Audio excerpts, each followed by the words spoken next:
j'ai mis le cœur. Voilà. Et de toute façon, c'est l'Esprit de Dieu qui nous guide, hein, puisqu'il a même dit, quand vous serez amenés devant les tribunaux, ne vous inquiétez de rien. Parce que ce n'est pas vous qui allez parler, c'est moi qui vais parler à travers vous. Amen. Donc soyez bénis, et c'est OK? C'est bon. OK. Donc c'est bon. Alors, si c'est pas bon avec le micro, je l'enlèverai, mais c'est un peu fort peut-être. Un peu. Oui. Attendez. Je vais essayer de baisser un peu. Là, c'est mieux. Ouais, c'est 3 mieux. conseils pour prendre soin de ta santé mentale. Donc, déjà, soyez abondamment bénis. Amen. La parole de Dieu nous dit mieux vaut un jour dans ses parvis que 1000 ailleurs. Et c'est la vérité. Donc, mieux vaut 1 heure ici, dans la présence de Dieu, que 1000 ailleurs. Aujourd'hui, donc, nous sommes le dimanche 20 novembre 2022. Et Dieu nous a fait encore une grâce immense d'être ensemble aujourd'hui. Et le Seigneur m'a donc mis un thème à cœur, justement, de parler du cœur, de notre cœur et de son état. Parce que, si on devait résumer la parole de Dieu, la Bible, en un seul mot, ça serait l'amour. Et quand on a les émoticônes, là, vous voyez, les petits sigles qu'on met... en fait, celui qui nous fait le plus de bien quand on le reçoit, c'est le cœur. Quand on reçoit un cœur de quelqu'un, de son mari, de son épouse, de son ami, ça nous fait du bien. Donc aujourd'hui, nous allons parler du cœur. Et pourquoi ce thème aujourd'hui? Car nous sommes dans les derniers temps de la fin. Et le Seigneur Jésus avait dit que dans les derniers temps, l'amour du plus grand nombre se refroidira. Et nous sommes dans ces temps. Regardez ce qui se passe dans le monde. Les gens sont égoïstes, les gens sont jaloux, il y a beaucoup d'orgueil, beaucoup de rivalité. Nous sommes dans ces derniers temps. Et on se doit absolument de chercher à ce que nos cœurs soient en bonne santé devant le Seigneur. Je vais parler bien sûr du cœur physique, mais du cœur spirituel aussi. Donc, nous sommes dans les derniers temps, et il faut avoir un cœur qui soit agréable à Dieu. Donc, je vais lire bien sûr quelques versets de la parole pour nous édifier. Je vais parler, parce que chaque thème fait penser à un personnage. Si on parle de la foi, on va parler de Abraham. Si je parle de la sagesse, qui représente la sagesse dans la parole de Dieu? On pense à Salomon. Et quand on parle du cœur, on va penser à un homme qui avait le cœur agréable selon Dieu, c'est David, le roi David. Et c'est grâce à lui aussi qu'on a eu les psaumes pour toucher le cœur de Dieu. Donc on finira aussi avec une prière pour que le Seigneur change nos cœurs. Parce qu'il y a tellement de noirceur des fois dans nos cœurs, on n'est pas patient. Quand on regarde les fruits de l'Esprit de Dieu, l'Esprit de Dieu c'est l'amour parfait, c'est l'amour infini. Et on se voit, quand on lit Galates chapitre 5 verset 22, on se dit, non, moi je n'ai pas du tout de ce fruit, Seigneur. Moi je ne suis pas patient. Dès que je dois attendre quelque chose, je commence à m'énerver, aide-moi. Donc aujourd'hui, gloire à Dieu, on va aller voir le cœur agréable selon Dieu. L'introduction, comme je fais toujours, je vais regarder la définition. Donc, définition du mot cœur dans le dictionnaire, c'est l'organe central de l'appareil circulatoire. Organe central de l'appareil circulatoire. Il y a le mot central qui est marquant. Ça veut dire quelque part, le cœur, dans notre vie chrétienne, c'est le centre de tout. Et selon la Bible, la définition, c'est le siège du modelage des pensées. C'est là le cœur. C'est le centre de la personne où tout se forme. Pensée, décision, sentiments et discours. Des fois, vous avez des mauvaises pensées, vous croyez toujours que c'est le diable qui vous injecte des mauvaises pensées. On a environ 70 000 pensées par jour. Et vous dites, comment je peux avoir autant de mauvaises pensées? Parce que soit on a la pensée de Dieu, soit on a nos propres pensées, soit le diable nous attaque.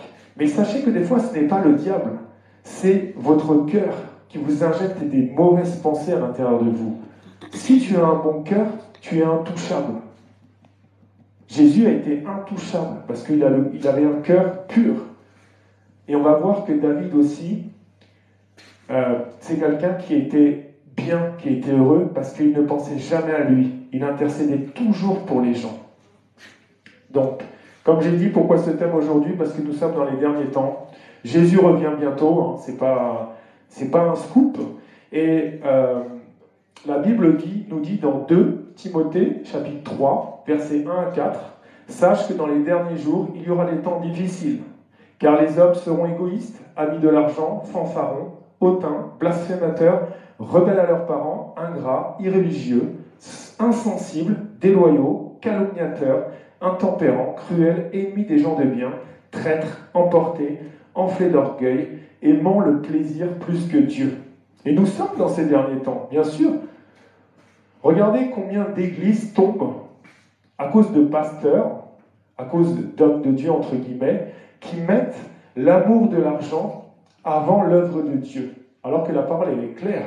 La parole de Dieu nous dit, tu ne peux pas aimer les choses du monde, tu ne peux pas aimer les convoitises du monde et aimer Dieu. Parce que si tu aimes les convoitises du monde, tu es ennemi de Dieu. Et des fois, on a des sœurs, des frères qui nous appellent et qui nous disent, oui, mon pasteur me demande autant d'argent, là il a prié pour ça. Mais non, tu dois aller avec l'amour du Seigneur. Le Seigneur a dit, je vous ai donné gratuitement, donne gratuitement. Le Seigneur est venu pour servir, pas pour être servi. Cherche les choses du royaume des cieux. Donc, quel est l'état de ton cœur? Aujourd'hui, si Jésus revient, est-ce que tu vas être enlevé? Est-ce que ton cœur est droit devant le Seigneur? Parce que sache qu'il y a des gens, ils vont se retrouver devant le Seigneur et ils vont dire, mais n'ai-je pas prophétisé en ton nom? N'ai-je pas chassé des démons en ton nom? Et Dieu va leur dire, je ne te connais pas. Parce que Dieu sonde le cœur et les reins. Et c'est ça qu'il m'a dit cette nuit. Il m'a dit, parle du cœur, parce que c'est l'état de votre cœur qui va faire que tu vas être enlevé ou que tu ne vas pas être enlevé. C'est l'état de ton cœur qui va dire si tu es sauvé ou pas sauvé. C'est pas le tout d'être né de nouveau. C'est pas le tout d'avoir rencontré le Seigneur. C'est pas le tout de faire des miracles. Non. Le diable fait des miracles aussi. Ce qui est important, c'est d'être connecté au Seigneur par l'état de ton cœur. Un cœur avec le Père. On verra aussi tout à l'heure, on est dans le livre on a fait un jeûne de 40 jours et moi ça m'a appris beaucoup, j'avais médité déjà ce livre, mais on a médité ça pendant 40 jours, il y a 40 chapitres en plus, et je me suis rendu compte que quand Dieu vient dans ta vie, tu n'as rien à faire. Il fait tout. Mais toi derrière, tu as des choses à faire. Tu dois faire attention à l'état de ton cœur. Tu dois servir Dieu et pas te servir de Dieu.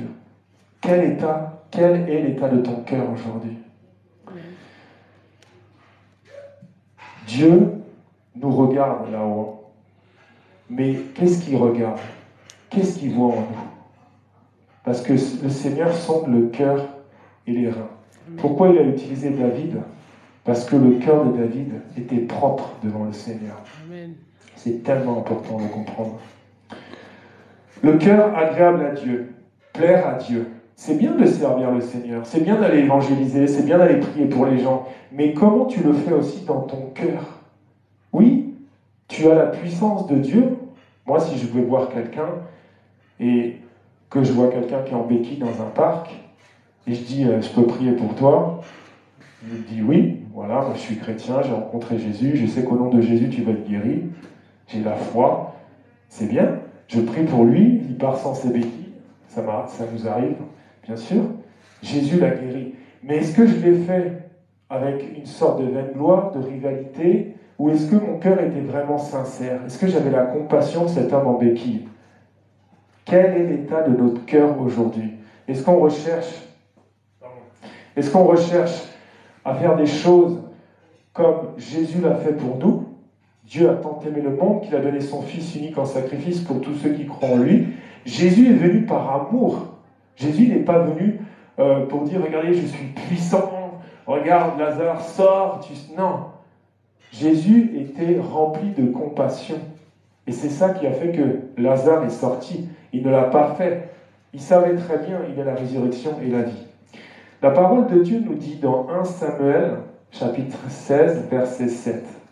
Et l'Éternel dit à Samuel, ne prends point garde à son apparence et à la hauteur de sa taille, car je l'ai rejeté. L'Éternel ne considère pas ce que l'homme considère. L'homme regarde à ce qui frappe les yeux, mais l'Éternel regarde au cœur. Dans ce passage, Dieu parle d'Éliab. Il a rejeté Éliab. Il avait l'air fort, il avait l'air costaud. Tout le monde, nous en tant qu'hommes, on l'aurait choisi pour être roi. Mais Dieu ne regarde pas ça. Dieu était déjà en train de regarder le petit David, là, qui s'occupait des brebis avec un cœur sincère, un cœur de serviteur, un cœur pur. Et c'est ça qui fait. Est-ce qu'on a un cœur que Dieu va pouvoir utiliser pour qu'on soit un roi, une reine dans cette nation, pour le servir, pour faire son œuvre? Posez-vous la question tous les matins. Vous dites, Seigneur, priez et dites, Seigneur, est-ce que mon cœur t'est agréable ce matin? Qu'est-ce qu'il y a encore à changer? Parce que tous les jours, il y a des choses à changer. Tous les jours, en fait, comme j'aime dire, notre corps, notre âme, notre esprit, ce qui représente notre être et notre cœur, il y a des territoires que le diable a. Et il faut que demander que le Saint-Esprit gagne les territoires, que le Seigneur arrache toutes les plantes, déracine toutes les plantes que le diable a encore dans notre être. Des fois, tu peux sentir une amertume, une animosité, une jalousie. Et le Seigneur, pourquoi il m'a parlé de ça? Parce qu'aujourd'hui, il veut changer nos cœurs. Amen. Si le Seigneur me parle du cœur cette nuit, il y a des choses que tu n'arrives pas à faire. Combien de personnes, imagine, une femme a été violée par quelqu'un de sa famille pendant 5, 10, 15 ans. La seule chose que cette femme a dans son cœur, c'est la vengeance. Elle a mal. Son âme est blessée, son cœur est brisé. Qui va guérir ton âme? Qui va guérir ton cœur? Toi qui as été rejeté, abandonné, toi qui as vécu la honte. Il n'y a que Jésus-Christ de Nazareth qui peut. Et toi, tu peux juste prier en disant, Seigneur, j'arrive pas. Cette personne, j'ai mis 15 ans à monter mon entreprise et cette personne m'a tout volé. Elle a changé les papiers. J'arrive pas, Seigneur, fais quelque chose. Mon cœur n'est pas droit devant toi. Et pourtant, Jésus, la première parole qu'il a dite, quand il a été cloué sur la croix, il a dit, pardonne-leur, car ils ne savent pas ce qu'ils font. Ça veut dire que nous, on doit arriver à ce niveau que même la personne qui va te faire le plus de mal, tu puisses lui pardonner. Amen. Moi, quand le Seigneur est venu dans ma vie, j'ai vécu ça. Ça veut dire que ce n'était plus moi qui vivais, c'était Christ qui vivait en moi. Sa parole avait fait chair. Même si je n'avais pas lu la Bible, je vivais des choses extraordinaires. J'avais, peut-être 2 jours après, je me suis dit, si quelqu'un tue toute ma famille, même mon fils unique, tout, je ne sentais aucune amertume. Je me disais, mais c'est bizarre, qu'est-ce que je vais faire? Je me mets à genoux, enfin je disais, je me serais mis à genoux et j'aurais prié pour que la personne qui a tué toute ma famille n'aille pas en enfer. Et là, j'ai compris c'est quoi l'amour du Seigneur, et j'ai surtout compris c'est quoi d'avoir le cœur de Jésus. Mais j'ai perdu cette dimension, et je prie pour retrouver cette dimension, parce que rien, personne ne pouvait me toucher à cette époque. Mon nom guérissait les gens dans mon restaurant. Il y avait une tempête, je disais à la tempête, tempête, tu te calmes. Elle se calmait. Parce que mon cœur était agréable à Dieu. J'avais pas besoin de prier longtemps pour quelqu'un. J'étais au-dessus de mon restaurant, j'avais un petit appartement dont j'avais la jouissance, et je me mettais au bureau, mais j'avais le cœur qui touchait le cœur du Père. Et je disais, Seigneur, va toucher cette personne. C'était ma prière, c'était fini. Et la personne était touchée au moment où j'avais prié. Ça veut dire que j'étais connecté directement avec le trône de Dieu. Combien de fois ça m'est arrivé? Et je me suis tellement éloigné de ça. Je suis tellement loin aujourd'hui de ce cœur. Donc, il n'y a que le Seigneur qui peut rafistoler tout ce que le diable... Parce que je me suis pris des flèches, je me suis pris des... J'ai été trahi, j'ai vécu des choses dures depuis que j'ai rencontré le Seigneur. Et aujourd'hui, mon cœur n'est pas droit devant le Seigneur. Mais moi, je sais que si je retrouve cette dimension, ce premier amour avec Jésus, tout m'est possible. Je pouvais même dire à un animal, fais ça, même en pensée, hein, et ça fonctionnait. Parce que j'étais connecté au Créateur. C'était le cœur à cœur avec le Père. Amen. Amen. Donc là, on voit que Dieu rejette Éliab Parce que nous, on le voit grand, on le voit bien, mais Dieu a les yeux fixés déjà sur David. Et sachez que Dieu choisit les choses folles du monde pour confondre les sages et les intelligents. Vous voyez, Nick Vujicic, c'est un homme qui est né sans bras, sans jambes, mais il a un cœur qui est connecté au Père. C'est pour ça que c'est un des plus grands évangélistes du monde entier, mais toi, tu ne l'aurais pas choisi, parce qu'il ne frappe pas tes yeux. Tes yeux ne sont pas frappés par cet homme. T'imagines, quand il prêche, on le met carrément sur une table, quoi. C'est un tronc. Mais son cœur est tellement grand, il a la compassion des âmes perdues, et même il dit, j'ai pas de bras, j'ai pas de jambes, mais je suis tellement heureux déjà d'être sauvé, d'avoir mon nom inscrit dans le livre de la vie, et d'avoir la compassion pour les âmes perdues. On doit comprendre, c'est ça. Il n'y a que Dieu qui peut changer nos cœurs. Donc David avait un cœur, encore une fois, sur lequel le regard de Dieu était posé. Et c'est pour ça que Dieu a pu faire de grandes choses avec David. Et moi, je prie que ce soit ton partage aujourd'hui, que ton cœur soit agréable aux yeux de Dieu pour qu'il fasse des choses dans ta vie. Amen. Parce que si je te disais comment j'ai vécu ma conversion, ça a été instantané. Moi, j'ai vécu une grâce énorme. J'étais totalement athée, je ne croyais pas en Dieu. Et quand Dieu m'a parlé, il est rentré en moi. Donc j'ai vécu ce que Paul a dit, ce n'est plus moi qui vis, c'est Christ qui vit en moi. Moi, je l'ai vécu, ça. Amen. La création était soumise au Créateur qui vivait en moi. Je ne faisais qu'un. Pendant 3 mois, j'étais en scooter. Imagine, je suis en scooter dans les rues de Paris. J'ai jamais posé mon pied par terre pendant 3 mois. Et j'avais pas un 3 roues à l'époque, hein. J'avais un 2 roues. Donc même les feux passaient au vert sur les carrefours. Parce que j'avais un cœur qui était tellement... Et je parlais de Jésus à tout le monde. Je ne pouvais pas croiser une personne, même si la personne me demandait, vous connaissez où est la rue? Et moi je lui disais, tu connais Jésus? Ça veut dire que je répondais même pas à sa question en fait. Parce que j'avais besoin que la personne soit touchée de l'amour de Dieu. Et sache que quand tu as un cœur comme ça, tu es l'homme, la femme la plus heureuse du monde, le plus heureux du monde. Rien ne peut t'affecter. Amen. Et c'est ça. Donc le Seigneur m'a dit, tu peux prier, tu peux jeûner, tu peux adorer 24 heures sur 24, tu peux aller dans toutes les églises du monde. Mais si ton cœur n'est pas pur devant moi, qu'est-ce que je vais faire avec toi? Je ne peux pas t'utiliser en fait. Donc tout vient du cœur. Amen. Jérémie 17,9 nous dit, le cœur est tortueux par-dessus tout et il est méchant. Qui peut le connaître? Là, nous sommes dans une salle, nous ne sommes pas nombreux. Mais Dieu voit vos cœurs. Dieu voit exactement ce que vous êtes en train de penser.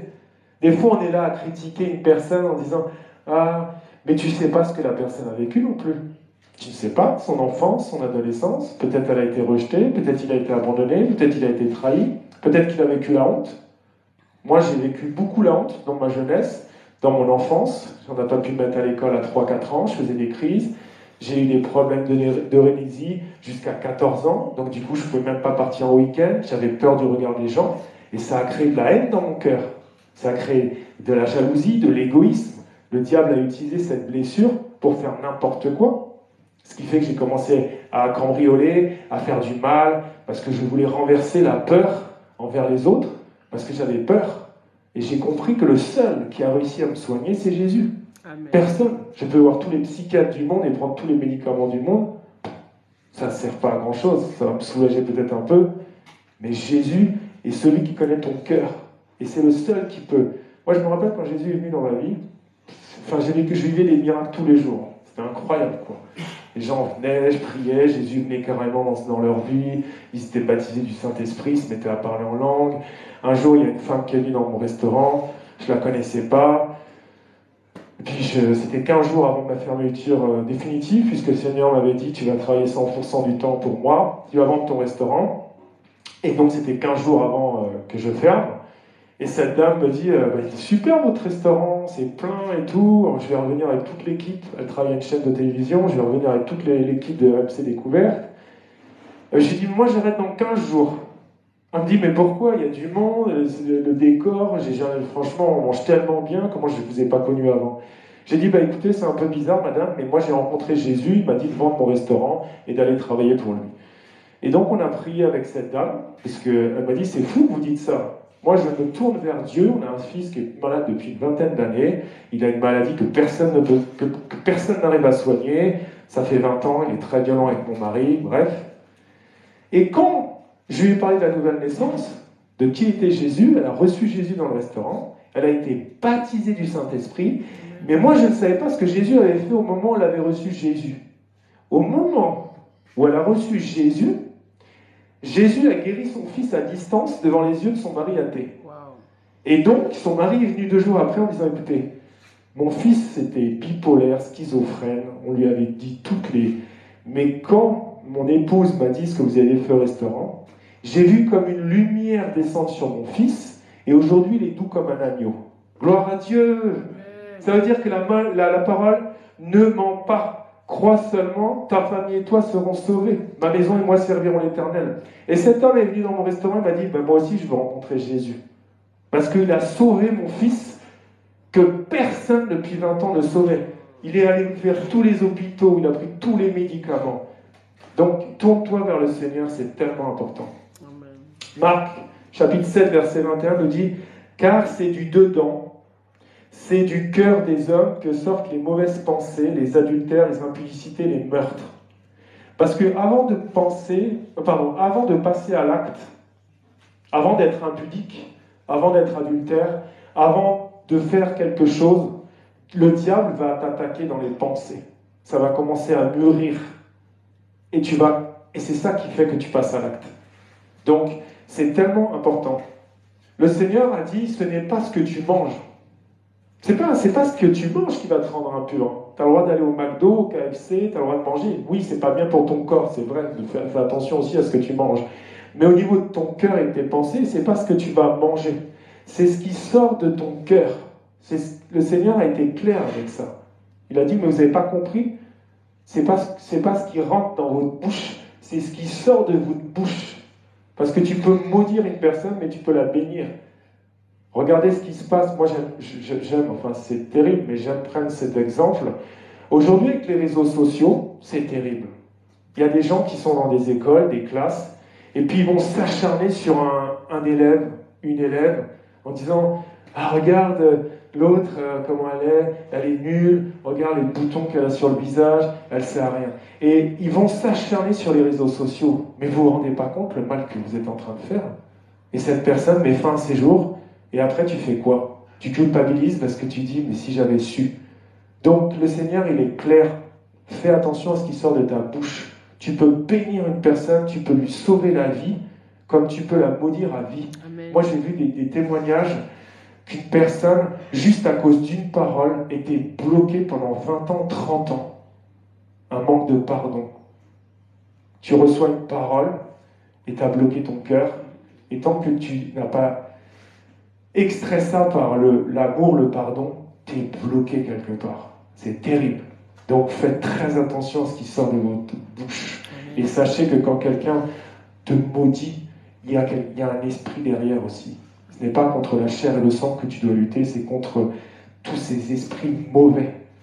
Et des fois, quelqu'un va te dire quelque chose, un esprit a utilisé un canal pour te dire quelque chose, la personne part, il t'a déjà oublié. Mais toi, ça résonne dans ta tête tout le temps. Et tu n'arrives même plus à dormir. Mais c'est horrible, et c'est vrai. Et c'est l'état de ton cœur qui doit être bien. 1 Thessaloniciens chapitre 5, verset 23 nous dit « Que le Dieu de paix vous sanctifie lui-même tout entier, et que tout votre être... » C'est quoi l'être? Regardez, c'est écrit dans la parole. « L'esprit, l'âme et le corps soient conservés irrépréhensibles lors de l'avènement de notre Seigneur Jésus-Christ. » Beaucoup de gens pensent que si Jésus revient, ils vont être enlevés, alors que l'état de leur cœur n'est pas droit devant Dieu. Et Dieu a besoin de cœurs purs, de cœurs sensibles, de cœurs aimants. Parce que, comme je dis, tu peux être blessé dans ton corps, je prends un exemple, tu te coupes, tu te brûles, tu es en train de faire cuire des pâtes, bref, tu te brûles avec de l'eau bouillante. Oui, ça fait mal, c'est vrai. Mais ça va partir. Tu m'as dit des pommades, de la biafine, j'en sais rien. Mais ça va partir. Mais la blessure de l'âme, il n'y a que Jésus qui peut arrêter ça, cette hémorragie. Parce que ton cœur est blessé.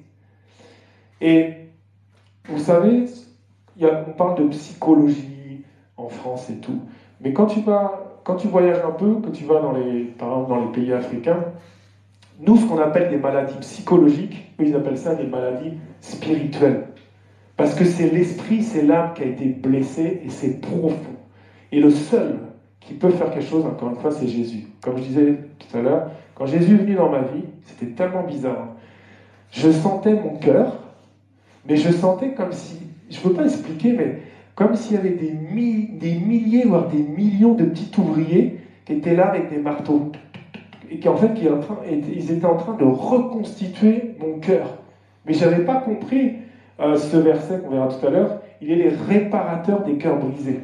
C'est-à-dire qu'il était venu carrément et il a commencé à rafistoler mon cœur. Toutes ces blessures, je me suis senti abandonné, rejeté quand j'étais petit, j'étais seul dans un grand appartement et tout. Et bien sûr que je n'en veux ni à mes parents ni à personne. Parce qu'eux, quelque part, ont voulu donner ce qu'ils n'avaient pas eu. C'est quelqu'un qui venait de familles assez modestes. Et eux, ils voulaient donner ce qu'ils n'avaient pas eu. Le confort, on va dire, financier. Mais c'est pour ça que le plus important, c'est l'amour. Amen. Et que ton cœur soit en bonne santé au nom de Jésus. Amen. La parole de Dieu nous dit que c'est dans le sang que réside l'âme. Et c'est dans l'âme que réside la sagesse, que réside l'intelligence. Si ton cœur n'est pas en bon état, si ton cœur, l'état de ton cœur, c'est tout ton corps qui va souffrir. Parce que tout est spirituel, tout est invisible avant de devenir visible et charnel. C'est le monde spirituel qui existait avant. Le royaume des cieux est là bien plus longtemps avant qu'il y ait la première étoile, le soleil, nous. Donc il faut que ton cœur, qui est invisible, soit en bonne santé. C'est très important. Amen. Et sache que le diable attaque nos pensées et nos cœurs. C'est là où il va envoyer les flèches. Et tu vas voir d'ailleurs que quand tu as une grande mission, tu as une grande destinée, il va te bombarder de partout. Ton meilleur ami peut te rejeter. Tes parents peuvent te rejeter.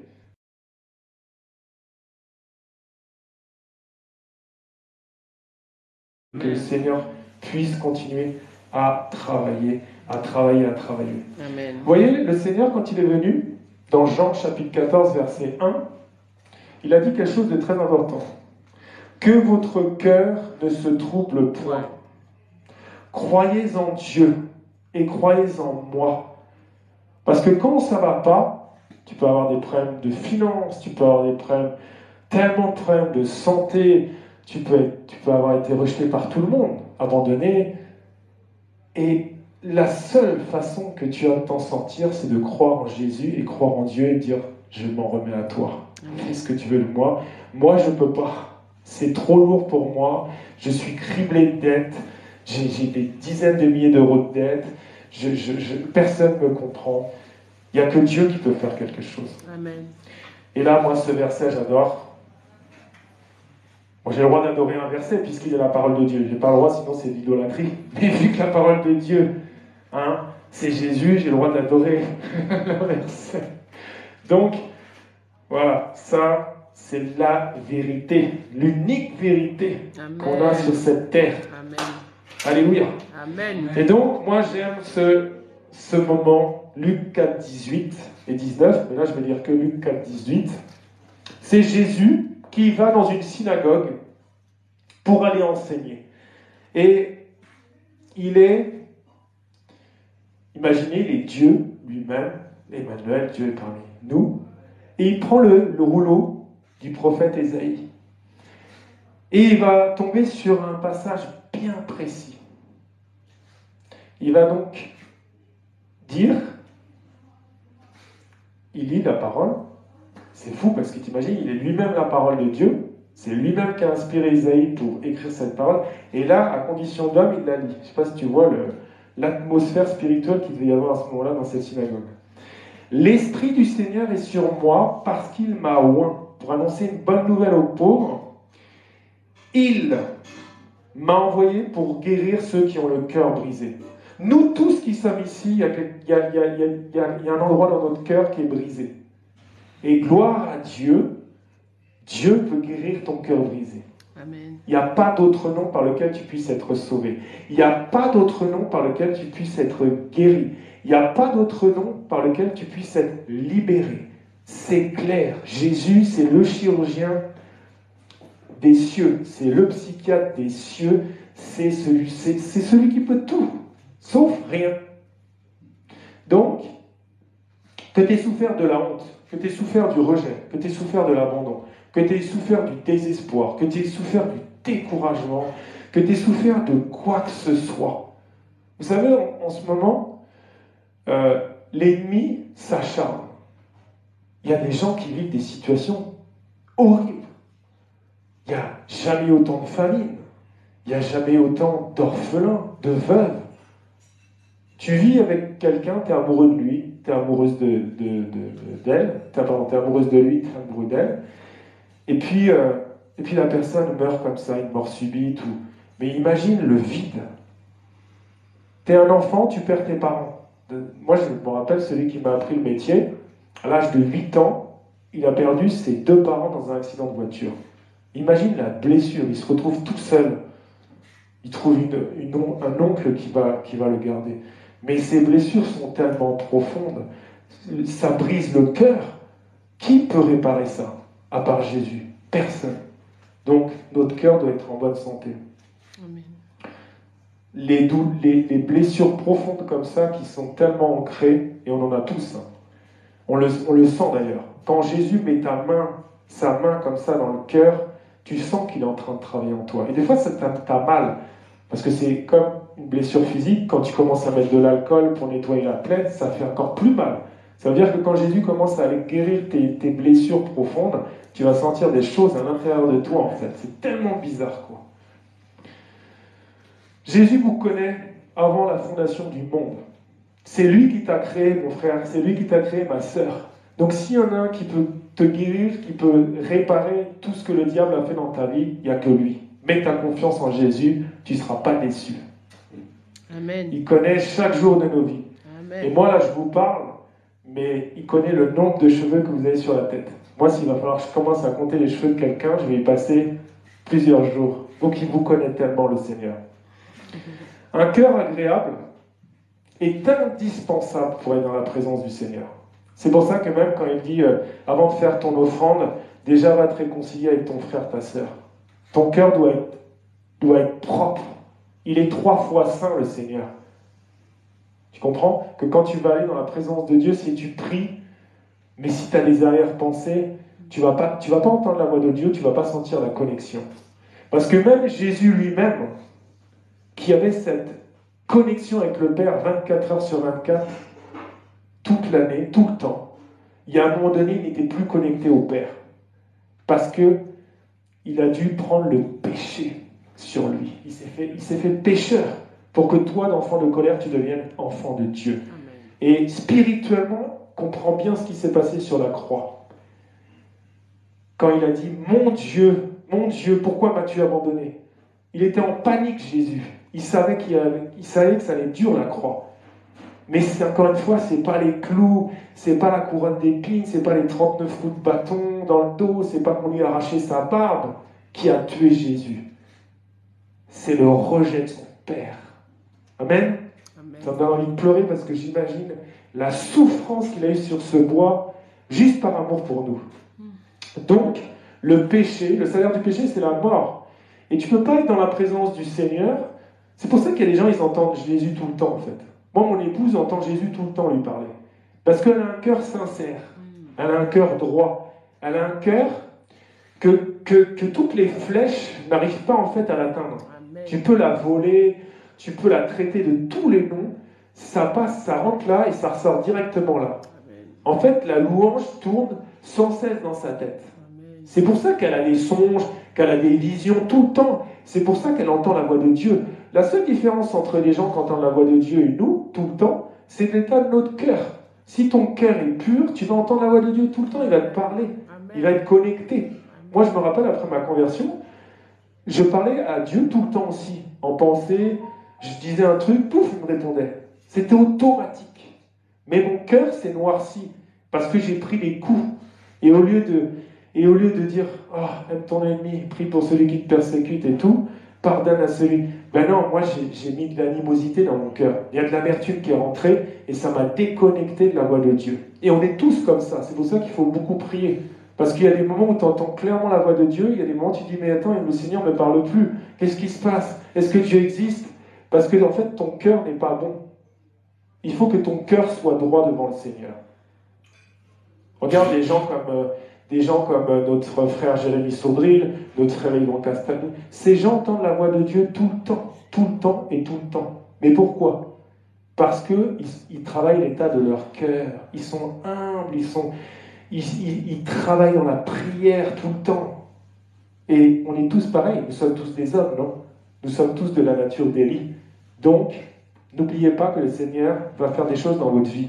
Parce que quand moi il me dit de parler de quelque chose, c'est aussi qu'il veut agir. Nous, on a juste à dire, Seigneur, moi, j'arrive pas, aide-moi. Aide-moi, on prie, on adore, on dit, Seigneur, change mon cœur. Mon cœur est trop noir. Moi, je ne veux plus vivre avec ce cœur. Je veux pouvoir pardonner, même à la personne qui va me faire le plus de mal. C'est tellement important. Donc, comme je disais, on sort d'un jeûne de 40 jours avec notre église, Yahweh Shammah, et on a médité tous les chapitres du livre d'Exode. Et ce qui est drôle, c'est qu'on a fait 40 jours de jeûne, il y a 40 chapitres, que la vie de Moïse s'est répartie en 3 temps de 40 ans, de 0 à 40, de 40 à 4. Donc le nombre 40 résonne dans ma tête en ce moment.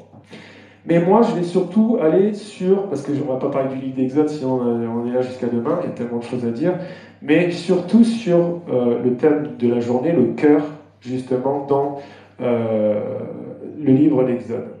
Donc je vais me concentrer là sur l'attitude du cœur, parce que le peuple a été libéré afin de servir le Seigneur.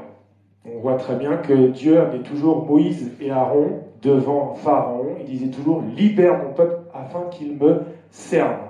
Il avait besoin du peuple d'Israël pour servir le Seigneur dans l'adoration et pour construire le tabernacle. Et moi, ce qui m'a vraiment marqué, j'avais jamais médité le livre d'Exode comme ça, aussi profond. J'ai vu qu'un cœur était indispensable pour servir le Seigneur. Parce que tu peux savoir bricoler, mais si tu le fais sans que ton cœur soit droit devant le Seigneur, ça ne lui plaît pas en fait. Oui, tu peux évangéliser des millions de personnes, mais si tu le fais pour ton intérêt, si tu le fais pour je ne sais quoi, le Seigneur, il te regarde.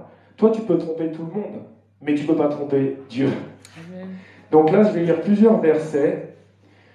Exode, chapitre 35, versets 5, 21, 22, 26, 29. Vous allez voir comment c'est important. Verset 5. Prenez sur ce qui vous est éternel. Tout homme dont le cœur est bien disposé apportera en offrande à l'Éternel de l'or, de l'argent et de l'herbe. Je vais m'arrêter un peu sur chaque verset. Regarde comment c'est important. Tu offres quelque chose à Dieu, mais ton cœur doit être bien disposé. Verset 21. Tous ceux qui furent entraînés par le cœur et animés de bonne volonté vinrent et apportèrent une offrande à l'Éternel pour l'œuvre de la tente d'assignation, pour tout son service et pour les vêtements sacrés. Verset 22. Les hommes vinrent aussi bien que les femmes. Tous ceux dont le cœur était bien disposé apportèrent des boucles, des anneaux, des bagues, des bracelets, toutes sortes d'objets d'or. Chacun présenta l'offrande d'or qu'il avait consacrée à l'Éternel. Tu vois, là, les gens donnent plein de choses. Mais ce qui intéresse le Seigneur, ce qui est clair, c'est tous ceux dont le cœur était bien disposé. Amen. Parce que tout l'or et l'argent appartient déjà à Jésus. Qu'est-ce que tu veux lui amener? Lui, ce qu'il veut, c'est que tu t'offres ton cœur, que tu t'offres, que tu aies un parfum de bonne odeur. C'est ça qui est important. Et Jésus était un parfum de bonne odeur pour le Seigneur, sans péché. Verset 26. Toutes les femmes dont le cœur était bien disposé et qui avaient de l'habileté filèrent du poil de chèvre. Verset 29. Tous les enfants d'Israël, hommes et femmes, dont le cœur était disposé à contribuer pour l'œuvre que l'Éternel avait ordonnée par Moïse, apportèrent des offrandes volontaires à l'Éternel. Donc c'est toujours un problème de cœur. Il faut avoir un cœur à cœur avec le Père, et tu verras, hein, je suis sûr et certain. Si ton cœur est agréable aux yeux du Père, et que tu as un cœur à cœur avec le Père, tu verras que tu n'auras même pas besoin de prier, tu vas passer dans les rues, les gens vont être délivrés, les gens vont être guéris juste par ton ombre. Parce que Dieu va carrément vivre en toi. Amen. Et c'est plus toi qui vivras. Donc c'est toujours un problème de cœur. La Bible, Exode 36, 2, Moïse appela Bezalel, Oholiab et tous les hommes habiles dans l'esprit desquels l'Éternel a mis de l'intelligence. Il t'a mis de l'intelligence, il t'a mis de la sagesse. Mais regarde, tous ceux dont le cœur était disposé à s'appliquer à l'œuvre pour l'exécuter. Donc là, avant de passer sur David, notre frère David, le cœur agréable à Dieu, il faut comprendre qu'il faut travailler sur nos cœurs, mes frères. Il faut travailler sur nos cœurs, mes sœurs.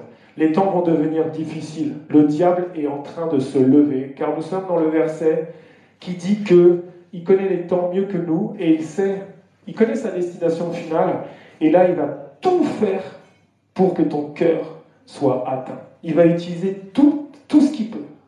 Des images, ton meilleur ami, ton mari, ton épouse, tes enfants, tes parents. Il va tout faire. Et toi, tu dois garder ton cœur plus que tout pour être sûr que tu vas être enlevé, pour être sûr que tu vas appartenir au royaume des cieux. Mon frère, ma soeur, garde ton cœur. Donc là, on va regarder un petit peu le personnage de David, parce que David, il y a tellement de choses à dire. Mais, premièrement, une qualité dans le cœur de David, c'était l'humilité. Regarde, dès le plus jeune âge de David, il servait déjà les autres. Il était déjà à s'occuper des brebis de son père.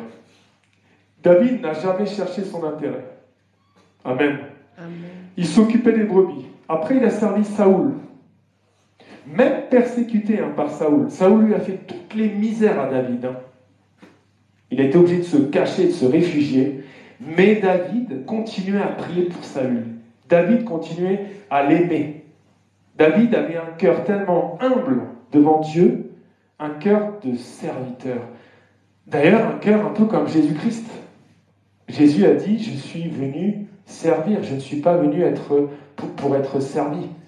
David avait ce cœur proche de Dieu, proche de Jésus. Il ne se souciait que d'une seule chose, des autres. Il ne se souciait pas premièrement de lui-même, il ne se souciait pas de ce que les gens pouvaient penser de lui. Il servait les autres avec l'amour. C'était vraiment un cœur sincère.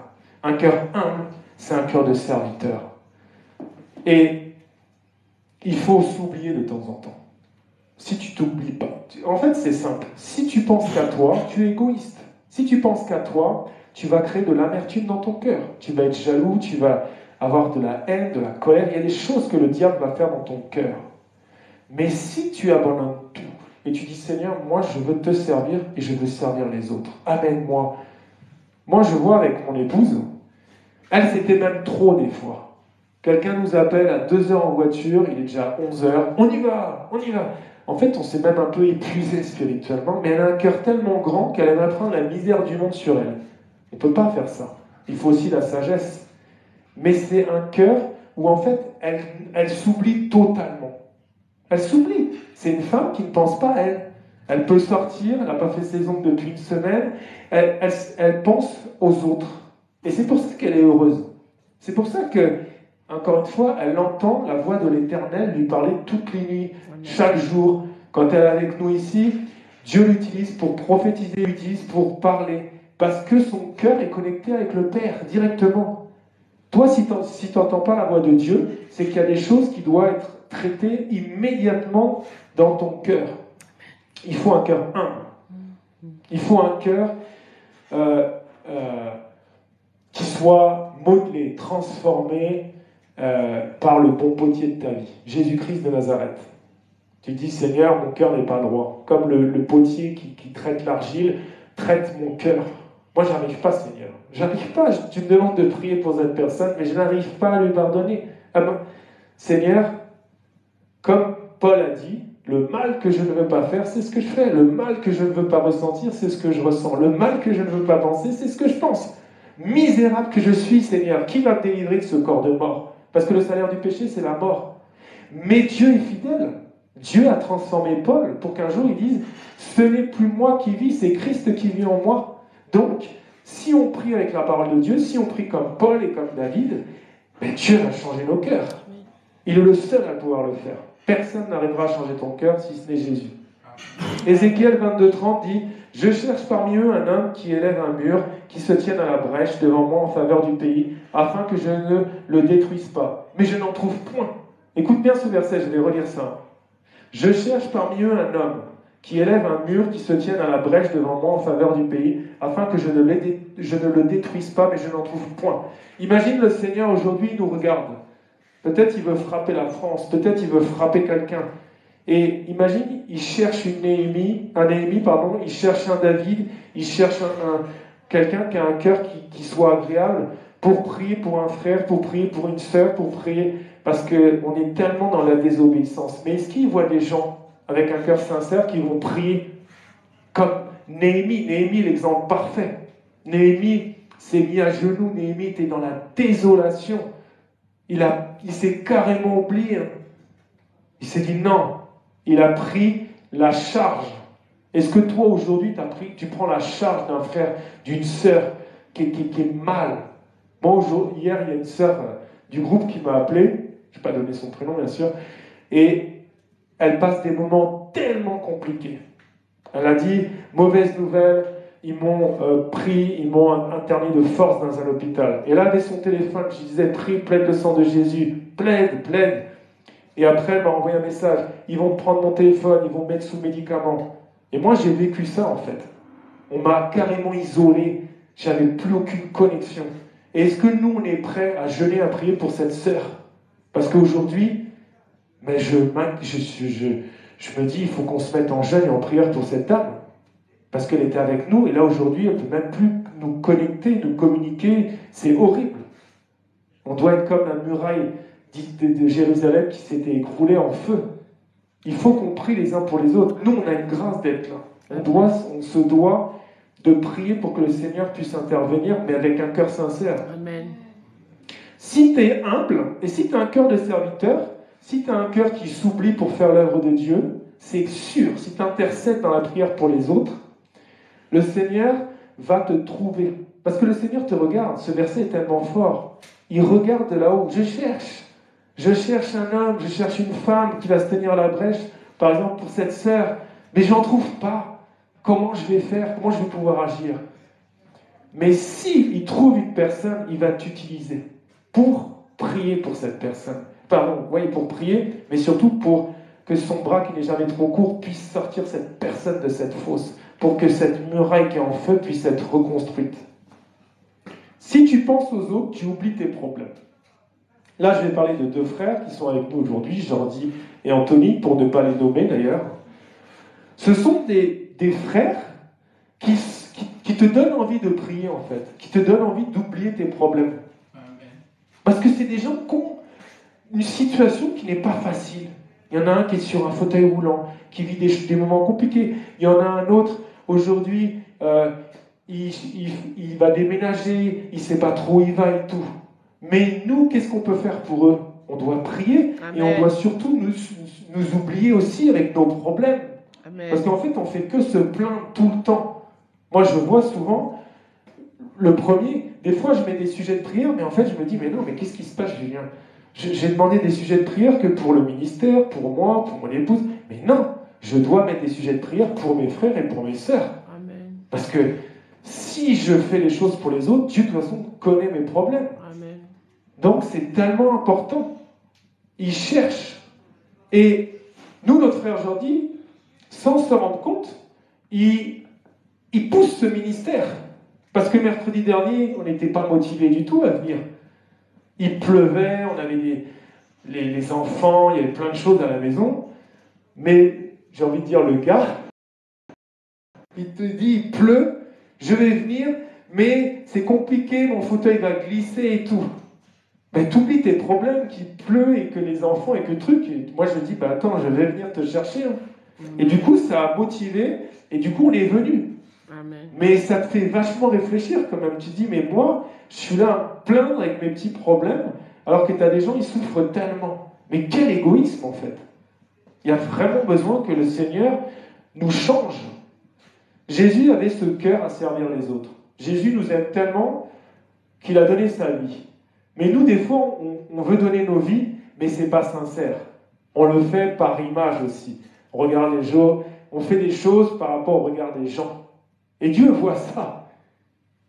Et il faut être sincère avec Dieu. Déjà, si tu dis, Seigneur, moi je sais que je ne suis pas droit devant toi. Mon cœur n'est pas droit, Seigneur. Aide-moi à changer. Il faut qu'on soit... Parce qu'on ne peut rien lui cacher de toute façon.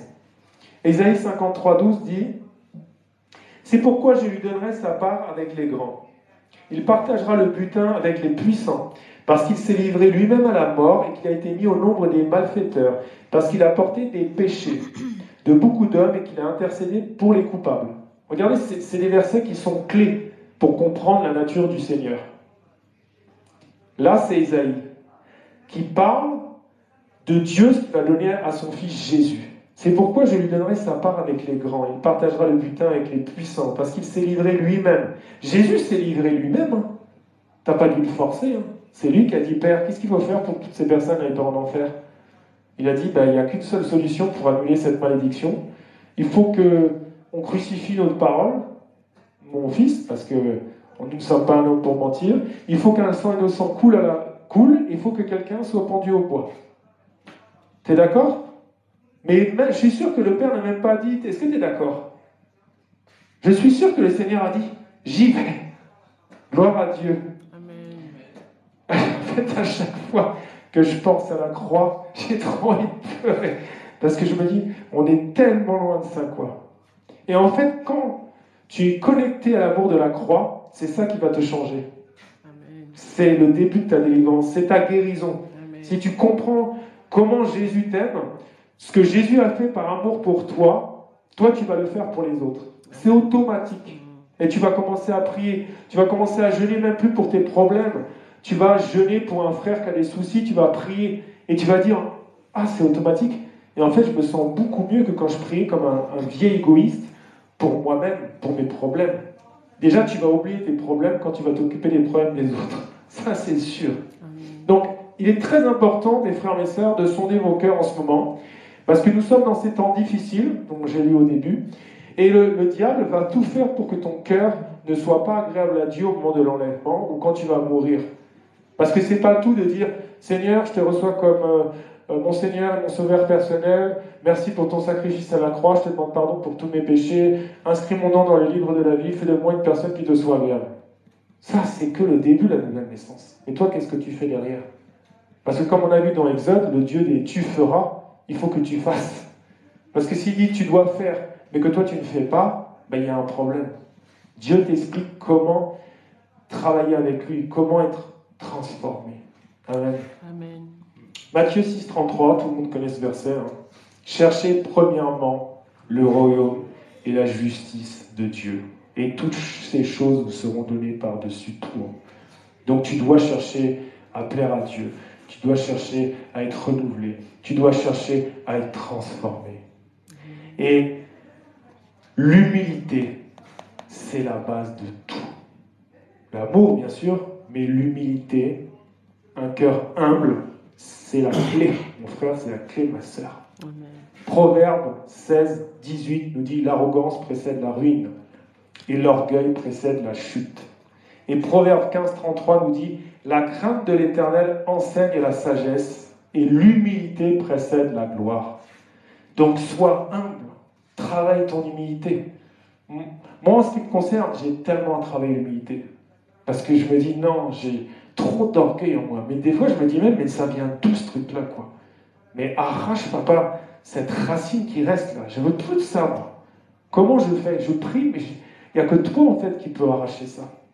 C'est primordial de s'humilier devant la présence de Dieu et de voir toujours ton prochain au-dessus de toi. Amen. C'est ça le début aussi de ta délivrance.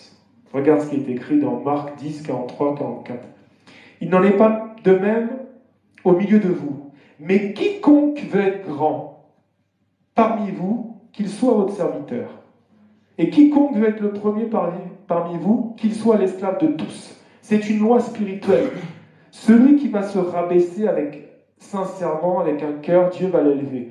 Mais celui qui va s'élever, parce que tu ressuscites des morts, parce que tu fais des choses, parce que tu n'as pas compris que c'est Jésus qui fait ça à travers toi, Dieu va t'abaisser. Parce que Dieu, il est la parole. et il est là, il est derrière sa parole pour accomplir tout ce qu'il dit. Philippiens 2:3, ne faites rien justement par esprit de parti ou par vaine gloire, mais que l'humilité vous fasse regarder les autres comme étant au-dessus de vous-même. Déjà, c'est important que tu te rendes compte si tu n'y arrives pas. Tu dis, mais moi, je me sens... Moi, c'est vrai que je suis toujours là à vouloir écraser les gens. Ah, ça y est. Et moi, c'est ce qui m'est arrivé au début de ma conversion. Forcément, Dieu m'utilisait tellement. J'arrivais à côté de quelqu'un, s'il avait des démons, la personne tremblait direct. Je serrais la main à quelqu'un, il voyait du feu autour de lui, des démons sortir, je priais même pas. Bah, tu m'étonnes.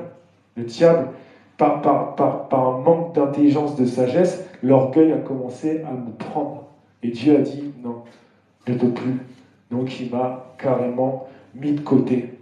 Donc fais très attention parce que l'orgueil, c'est une arme du diable que le diable utilise dans ta vie. Si tu commences à sentir une racine de l'orgueil, et tu vas dire, c'est bizarre, maintenant je prie, ça ne fonctionne plus. Mais c'est parce que l'orgueil a commencé à ronger ton cœur. Donc toi, il faut que tu dises en urgence, Seigneur, pardonne-moi, j'implore ta miséricorde, arrache cet orgueil, remplace ça par l'humilité, parce qu'en plus l'orgueil va amener de la jalousie, va amener de la haine, de la colère, et en fait c'est toi qui vas souffrir le plus. Parce que toute la parole de Dieu n'est pas pour nous embêter, ce sont des lois spirituelles. Quand tu as passé le code de la route, c'est pas pour t'embêter, il fallait que tu apprennes le code, parce que si tu n'arrêtes pas au stop, si tu passes tous les feux rouges, si tu roules à 100 au lieu de 50, mais c'est parce que tu vas finir par avoir un problème. Et ben c'est pareil dans le monde spirituel, la parole de Dieu, c'est juste pour ne pas ouvrir les portes à l'ennemi. Si tu es orgueilleux, tu vas tomber. Si tu commences à te tourner vers des idoles, il y a des problèmes. C'est pour ça qu'il a dit, médite ma parole jour et nuit.